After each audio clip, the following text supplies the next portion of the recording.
राधे राधे। हम आज जो टॉपिक पढ़ेंगे वो है फाइंडिंग नल पॉइंट और equilibrium position in between two charges. हमने already Coulomb law of forces cover किया था, कैसे चार्ज पार्टिकल एक दूसरे पे फोर्स लगाते हैं, ये सब चीज़ें हम ऑलरेडी टॉपिक कवर कर चुके हैं। आज का हमारा जो टॉपिक है वो फाइंडिंग नल पॉइंट और equilibrium position in between two charges.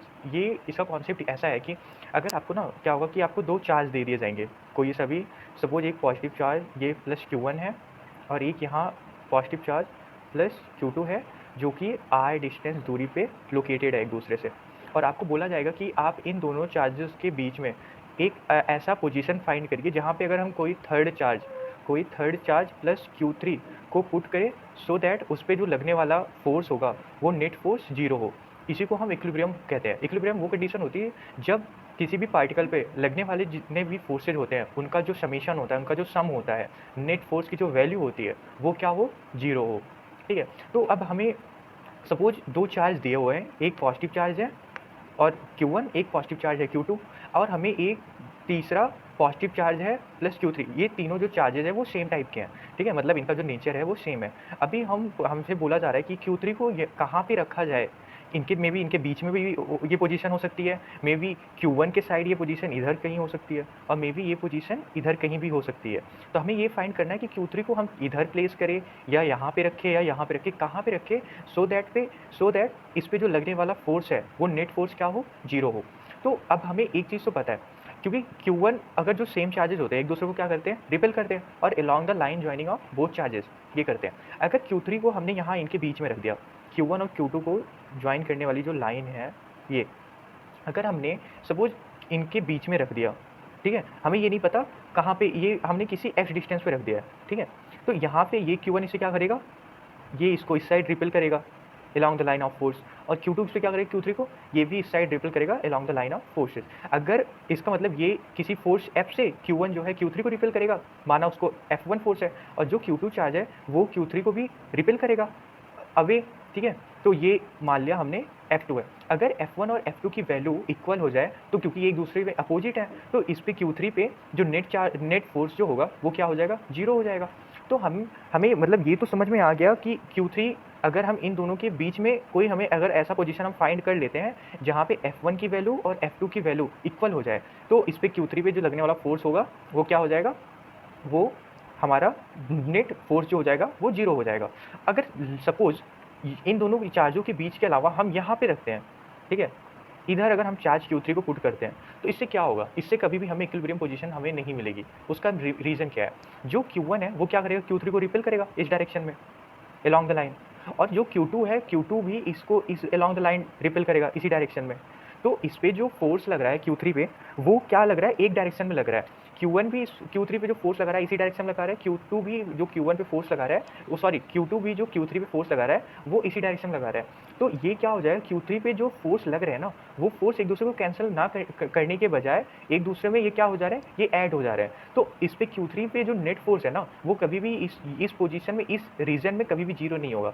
Same यहाँ पे अगर तुम कहीं पे भी किधर भी तुमने प्लस Q3 चार्ज रख दिया, तो Q2 क्या करेगा, Q3 को along द लाइन रिपेल करेगा, क्योंकि दोनों का जो नेचर है वो सेम है। सेम Q1 क्या करेगा, इसको भी along द लाइन रिपेल करेगा। तो इस रीजन में भी जो नेट फोर्स आ रहा है वो क्या हो रहा है, एक डायरेक्शन में आ रहा है, ये एक दूसरे के अपोजिट नहीं है। तो ये एक दूसरे को कैंसिल नहीं करेंगे बल्कि ऐड हो जाएंगे। तो मतलब हमें ये तो समझ में आ गया, अगर दो पॉजिटिव चार्ज है और तीसरे पॉजिटिव चार्ज को ऐसी के लिए हमें एक ऐसा पोजीशन फाइंड करना है जहाँ पे हमें इक्विलिब्रियम पोजीशन मिले, तो वो जो पोजीशन होगा वो हमेशा उन दोनों चार्जेस के जो मिड में ही लाई करेगा। ठीक है, तो अगर यहाँ पे एक हम प्लस Q1 चार्ज लेते, ठीक है, और एक हम माइनस Q2 चार्ज लेते हैं, ये प्लस Q1 है माइनस Q2 है। अब हमें बोला गया कि प्लस Q3 एक चार्ज है। ठीक है, हम केसेस डिस्कस कर रहे हैं कि अगर किस किस केस में, जैसे ये फर्स्ट केस हमारा हो गया जब दो पॉजिटिव चार्ज दिए हों और तीसरा एक पॉजिटिव चार्ज को हमें ऐसे पोजीशन पे रखना है जहाँ पे उस पे लगने वाला जो फोर्स है वो जीरो हो। तो हमें ये समझ में आ गया, अगर दो सेम नेचर के चार्जेस हैं, यहाँ ये पॉजिटिव चार्ज ये सेम नेगेटिव चार्ज के लिए भी वैलिड होगा, मैं वो केस आगे डिस्कस करूंगा।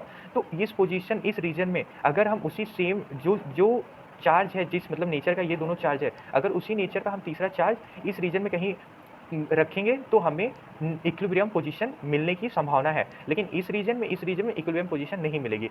जो इक्विलिब्रियम पोजीशन मिलेगी वो इन दोनों चार्जेस के बीच में ही मिलेगी।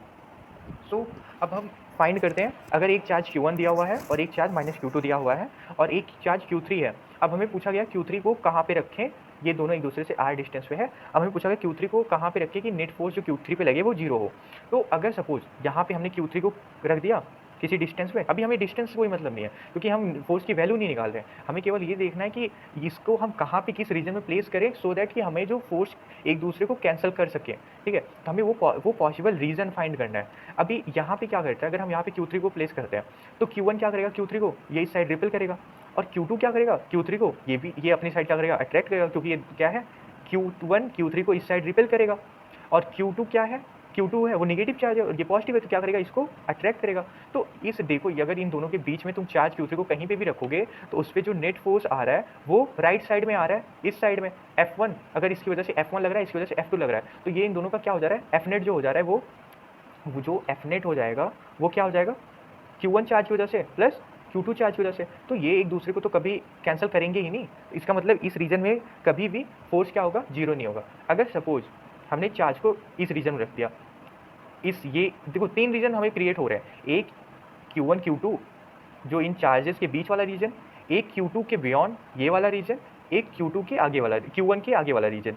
ये 3 रीजन बन रहे हैं। हमें इसी 3 रीजन में चार्ज को पुट करना है और फाइंड करना है कि वो कौन सा पोजीशन होगा जहाँ पे इक्विलिब्रियम पोजीशन चार्ज एक्वायर कर रहा है। तो अगर हमने यहाँ पे Q3 को हमने यहाँ पे पुट कर दिया, ठीक है? तो Q3 पॉजिटिव चार्ज है, पॉजिटिव चार्ज Q1 इसको क्या करेगा, अलोंग द लाइन रिपेल करेगा। बट और नेगेटिव चार्ज इसे क्या करेगा, ये अट्रैक्ट करेगा। मतलब ये एक पॉसिबल रीजन हो सकता है जहाँ पे, क्योंकि ये अगर ये F1 से कर रहा है और ये जो Q2 है इसको अट्रैक्ट कर रहा है F2 से, अगर इन दोनों की वैल्यू F1 और F2 की वैल्यू अगर इक्वल हो जाती है तो ये एक दूसरे को कैंसिल कर देंगे और इस रीजन में नेट फोर्स जो होगा Q3 पे वो 0 हो जाएगा। इसका मतलब एक चीज़ तो ये है, मतलब पॉसिबिलिटीज हमें एक रीजन की मिल गई कि इस रीजन में चार्ज फोर्स जो है वो 0 हो सकता है चार्ज Q3 पे। अगर सपोज हमने इसको यहाँ पे रख दिया, Q3 को हमने यहाँ पे रख दिया, तो -Q2 क्या करेगा, -Q2 क्या करेगा, इसको अट्रैक्ट करेगा और जो +Q1 इसको क्या करेगा, रिपेल करेगा। इसका मतलब कि अगर हम Q3 को इस रीजन में भी रखें तो इस रीजन में भी हमें पॉसिबल केसेस मिल सकते हैं। पॉसिबल केस हमें मिल रहा है जहाँ पे जो फोर्स होगा वो 0 हो सकता है। तो अब इसमें हमें ये फाइंड करना है कि हमें इन दोनों में से हम कैसे डिसाइड करेंगे कि ये और ये, इन दोनों में डिसाइड कैसे करेंगे कि हम चार्ज Q3 को कहाँ पे रखें। अब हमें एक चीज़ तो हमें पता है, अगर चार्ज Q3 पे हम यहाँ पे रख रहे हैं, तो इसमें तो एक चीज़ तो हमें समझ आ रहा है, जो Q1 से चार्ज Q3 की डिस्टेंस है, ये तो पास में होगी। तो मतलब Q1 जो Q3 पे है, जो फोर्स लगाएगा, फोर्स हमारा क्या होता है, डिस्टेंस का इन्वर्सली प्रोपोर्शनल होता है उसका स्क्वायर का। तो अगर ये R कम होगा तो फोर्स की वैल्यू क्या होगी, ज़्यादा होगी। तो Q1 की वजह से जो Q3 पे फोर्स होगा वो क्या होगा, ज़्यादा होगा एज कंपेयर Q2 की वजह से। सेम अगर Q3 को यहाँ पे Q2 के पास है तो ये जो फोर्स लगाएगा Q2 लगाएगा Q3 पे, उसकी वैल्यू ज़्यादा होगी एज कंपेयर Q1, क्योंकि Q1 Q3 से दूर है।